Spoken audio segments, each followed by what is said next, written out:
Morning sir. ఏంటయ్యా సార్ది, ఏంటి ఇలా వచ్చావు? చెప్పు, కొత్త కథలు ఏమైనా రాసావా? అవును సార్. సార్ చూస్తుంటే సగమే రాసినట్టున్నావే. చూడండి సార్, అడ్వాన్స్ ఇస్తే పూర్తిగా రాసేస్తాను. అడ్వాన్సా? ఎంత? ఒక 5 లక్షలు అయితే. 5 లక్షల? అడ్వాన్సే అంత అడిగితే అసలు ఎంత కావాలయ్యా? మళ్ళీ అసలు లాంటిదంటే ఏమవుతుంది సార్? 5 లక్షలు ఫైనల్ పేమెంట్గానే తీసుకుంటాను. కొంచెం అర్జెంటుగా అవసరం వచ్చింది సార్. పూర్తి చేయకుండా ఎలాగయ్యా? ఎంతో అత్యవసరం అయితే కానీ డబ్బు విషయంలో ఇంత పట్టుపట్టను కదా sir.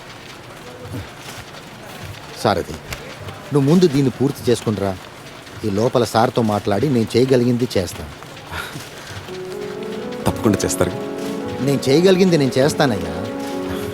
Thank you sir. Thank you very much. సరే.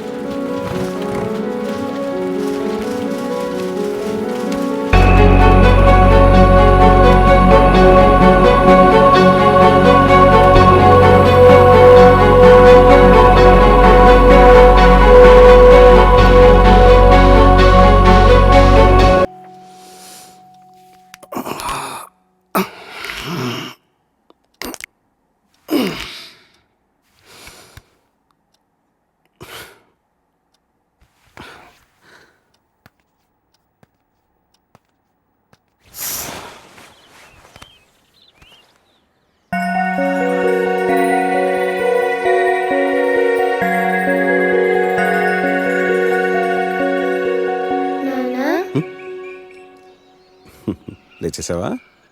ఈరోజు ఏం డే? ఈరోజు స్కూల్కి హాలిడేలే బంగారం. నువ్వు చిత్రింట్లో ఆడుకో, నేను పని చూసుకుని త్వరగా వచ్చేస్తాను. సరేనా?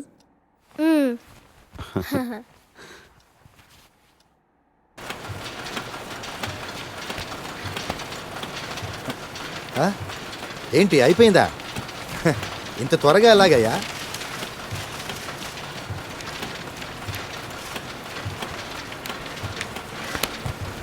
సరే, సార్ యుఎస్ వెళ్ళారు వాళ్ళ అబ్బాయి దగ్గరికి. 1-2 నెలలు వచ్చేస్తారు. రాగానే మాట్లాడి నీకు ఫోన్ చేస్తాను. సరేనా? 2 నెలల సార్? నాకు అంత టైం లేదు సార్. మీరు ఇప్పుడు ఇప్పిస్తారని ఆశతో వచ్చాను. ఇప్పించడానికి దేవన 10-15 వేల, 5 లక్షలు.